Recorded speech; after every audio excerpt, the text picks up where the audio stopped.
Hi guys, welcome back to Hiruvi my YouTube channel. ඉතින් ඔයාලා දෙකතු වෙලා ඉන්නේ cooking episode එකක් එක්ක.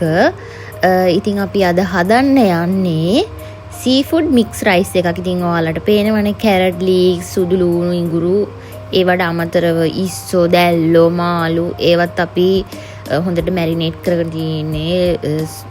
මොනවද? ගම්බිරිස්, කහකුඩු, සුදු ලුණු, ඉඟුරු, සුදු ලුණු තව තලලා එකට ඇඩ් කරගෙන තව රසය වැඩි වෙන්න. ඒ වගේම අරන් තියනවා බිත්තර, සෝයා සෝස්, කලින් උයාගත්ත බත් ෆ්‍රිජ් එකේ දාලා අරගෙන තියෙන. එතකොට තමයි මේ රයිස් එක ගොඩක්ම රහට අපිට ඕන විදිහට එන්නේ. ඉතින් මුලින්ම තෙල් ටිකක් දාගන්නවා. තෙල් ටිකක් දාගෙන තෙල් ටික රත් වීගෙන එනකොට ඔන්න මැරිනේට් කරගත්ත දැල්ලෝ ටික තමයි මුලින්ම ෆ්‍රයි කරගන්නේ. දැල්ලෝ ටික ෆ්‍රයි කරගන්නවා. ඔන්න දැන් මම ඉතින් පොඩ්ඩක් කලවම් කරලා තින් ඔය විදිහට මේව කරගන්නවා. ඊට පස්සේ හොඳට දැන් කලවම් කරලා බැදීගෙන එනකොට ඔයාලට පේනවනේ ෂෝක් එකට බැදලා තියෙනවා. ඊට පස්සේ ඉස්සෝ ටික එකතු කරගන්නවා. ඉස්සෝ ටික එකතු කරගෙන ඒකත් අර විදිහටම ෆ්‍රයි කරගන්න තියෙන්නේ. හරිම සිම්පල් ඉතින්. ඔයාලට තේරෙයි ඔන්න ඉස්සෝ ටිකත් ලස්සන පාටට මෙන්න මේ වගේ පාටට එන්න තමයි ෆ්‍රයි කරගන්න ඕනේ ළමයි. එතකොට තමයි හොඳ රහක් එන්නේ. ඊට පස්සේ ඒ පෑන් එකටම බටර් ටිකක් දාලා බටර් එක මෙල්ට් වෙද්දි කර කරගන්න එපා. හොඳට මතක තියාගන්න බටර් එක මෙල්ට් වෙනවා. කර වුණොත් එහෙම ඒක රස නැහැ. ඊට පස්සේ ඉඟුරු සුදු ලුණු අපි තලාගත්ත ඉඟුරු සුදු ලුණු එකතු කරගන්නවා. ඊට පස්සේ ওই විදිහට කරපිංචත් එකතු කරගන්නවා. ඊට පස්සේ කපාගත්ත ලුණු ගෙඩියකුත් එකතු කරගන්නවා. කපාගත්ත ලුණු එකතු කරලා මේ විදිහට ආයෙම හොඳට මික්ස් තමයි. මික්ස් කරගෙන ඊට පස්සේ අපි කැරට් ටික එකතු කරගන්නවා. කැරට් ටිකත් එකතු කරගෙන ආයෙම ඉතින් මික්ස් එකක් තමයි තියෙන්නේ. මික්ස් රයිස් නේ. ඊට පස්සේ අපි Tamanට කැමති ප්‍රමාණය හැටියට බිත්තර මම බිත්තර දෙකක් එකතු කරගත්තා. ওই විදිහට මම ඉක්මනට කරන්නේ නැහැ. වීඩියෝ එක ඉක්මනට යන්න දාන්නේ නැත්නම් ඔයාලට බෝරින් වෙනවනේ බලනකොට. ওই විදිහට ස්ක්‍රැම්බල් කරගන්නවා බිත්තරේ මැදට දාගෙන.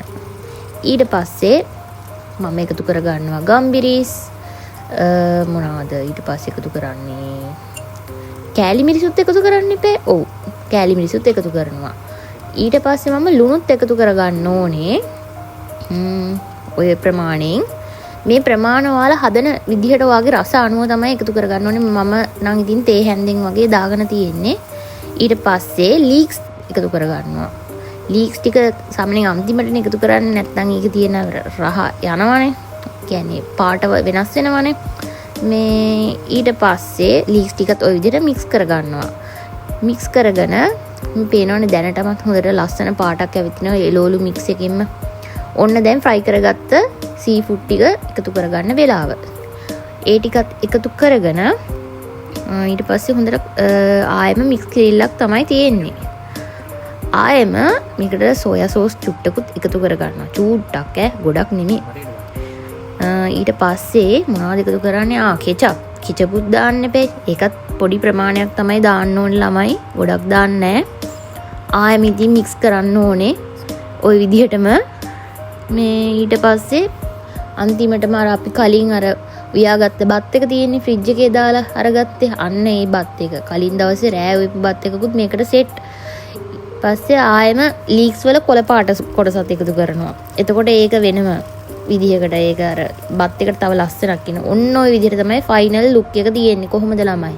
මේක පෙනුම වගේම තමයි රස ඉතින්. මට ඔයාලට වීඩියෝ එකකින් රස ගැන කියන්න විතරයි පුළුවන්. ඒක ඔයාලට තේරෙන්න ඕනේ. ඔයාලත් මේක හදලා try කරලා බලන්න. ඇත්තටම මේ වගේ රයිස් එකක් හදන්න අපිට ගෙදර හදාගන්න මහා ලොකු වියදමක් කියන්නේ නැහැ. ඒ වගේම මහා ලොකු වේලාවකුත් යන්නේ අපිට අවශ්‍ය වෙන අමුද්‍රව්‍ය තියෙනවා නම්. කඩේකින් මේ වගේ දෙයක් අරගෙන බලනවට වඩා තමන්ම ගෙදර try කරා නම් ඉතින් මං හිතනවා කඩේට වඩා රසට අපිට හදාගෙන කන්න පුළුවන් ස්වභාවික කියන්නේ කෘතිම රසකාරක අනම්මනම් දේවල් නැතුව හොඳ දේවල්. ඉතින් මේ වගේ වීඩියෝ බලන්න තවත් එකතු වෙන්න. thank you.